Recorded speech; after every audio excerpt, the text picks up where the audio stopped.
Hello there and welcome back to some more Forza Horizon 4. Today, we are taking a look at the DLC cars for week number 15th of this game, aka the 3rd of January 2019. As usual, this week saw the addition of 2 more cars, although there was also 2 more in seasonal events that I'll talk about at the end.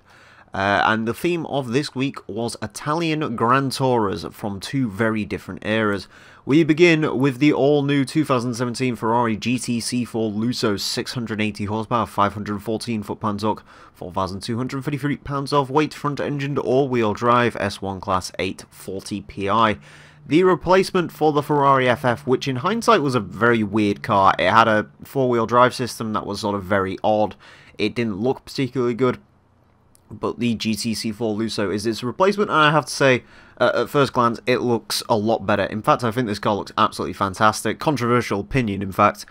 This is probably the best looking Ferrari around at the moment, if you ask me. I really like the way the rear end looks on this car. The front end does have a little bit of weird modern Ferrari. They've basically made their cars all look very, very happy.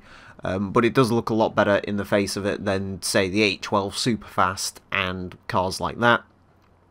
Yeah, a really good car. Of course, it is a modern Ferrari, which means it was hugely anticipated, hugely requested, and I'm very happy to see it in the game. It is a very good driving car. I'm not 100% sure if it has the same sort of weird 4-wheel drive system the FF had, where it basically kept the backing power off the front wheels. By the time you was in 5th gear, the car was rear-wheel drive exclusively. I'm not sure if the GTC4Lusso has that.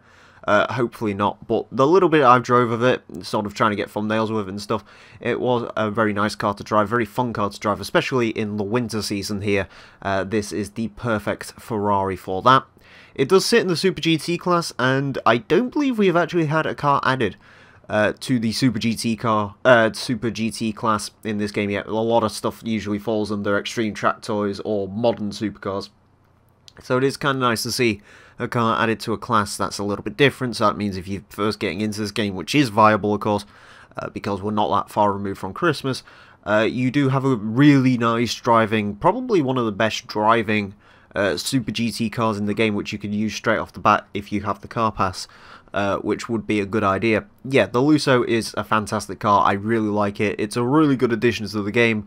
You'll hear no complaints from me. And similarly, with the next car, you will not hear any complaints because it is the quirk machine itself, the 1972 Lamborghini Jarama S, 365 horsepower, 300 foot-pounds torque, 3,389 pounds of weight, front-engined rear-wheel drive, C-Class 559 PI. I'm hoping I'm saying Jarama correct. I believe that's how you pronounce it because the J is different in Italian. I think it's supposed to have an accent on top of it, but the game doesn't. Anyways, yeah. The Jarama, a kind of forgotten about Lamborghini. This is sort of from the days where Lamborghini didn't make exclusively supercars. Of course, most people, when you say Lamborghini, remember the Miura, Countach, Diablo, and the Murcielago Aventador. A lot of people forget the fact that they actually started out mainly making Grand Touring cars, and this was one such car. V12 engine at the front, drive going to the rear wheels, designed for long-distance cruises with a toolkit in hand. Yeah, the Jarama is a very weird-looking car. I really like it, though. It kind of looks a bit like a stretched Lancia Delta, if you ask me. It has sort of that cool sort of 70s boxy design on it. Unfortunately, the default colour for it in this game is black, so that you can't really see much of it.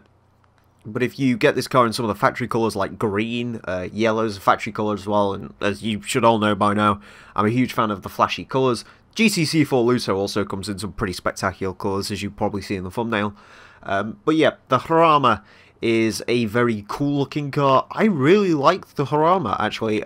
Usually these sort of lesser known older cars I'm not much a fan of, but the Jarama, for some reason, I've just really taken to it. Lots of weird quirks going on with it. The rear wheel arch is sort of very... This car actually rides quite high, which is weird. The rear wheel arch, or the wheel arches in general, are very puffed out. It has the same sort of weird pop-up headlight design that the Alfa Romeo Montreal had. Yeah, just a very weird car in general. I do recommend doing some research on this one because, yeah, it is pretty weird. And I believe Doug DeMiro has made a video on this that I highly recommend as well. In fact, he's reviewed the GTC4Lusso as well, if you want to take a look at that. But yeah, the Jarama is a very cool car, very nice addition to the game. It is in Retro Supercars, again a class which I don't think we've had too many cars added to. Granted, Retro Supercars is sort of full of other stuff, your Ferrari F40s and so on and so forth, so the Jarama, probably not the best choice for that. I guess you could stick some upgrades in it or use it like right down at the bottom. I'm sure there's some cars that sit in Retro Supercars that aren't particularly quick. Maybe this thing would have been better in one of the vintage categories, but nevertheless, it is here. Yeah, the Jarama, I've driven this one a little bit as well. It's not a bad car to drive. The brakes on it are horrific, but it actually isn't too bad to just throw around, although this is winter season, so everything that's rear-wheel drive drives pretty much like arse at this point, and the Jarama is no exception, but yeah, it seems okay to drive, at least from what I've driven of it. So there you go, there is the DLC cars for week number 15, aka the 3rd of January 2019. Yeah, a really good selection of cars. I absolutely cannot complain. This might be my favourite week we've had so far, just because we've got the Ferrari GTC4Lusso, which is a car I was highly anticipating, and the Jarama, which is a car I weirdly like. Also worth pointing out, if you are watching this video on the week of its, on the week of its release until the next DLC video, which is the 10th of January 2019, there is 2 seasonal events currently going on where you can also unlock 2 cars that have just been added to the game. Those are returning cars, the Citroen DS3 Racing, which I don't particularly care for, and the Hudson Hornet, which is a cool car. So if you want to go get those as well, get 2 additional cars this week, that is something I recommend doing. One involves the Reliant Robin, and one involves just the standard Forza anything goes category, I believe.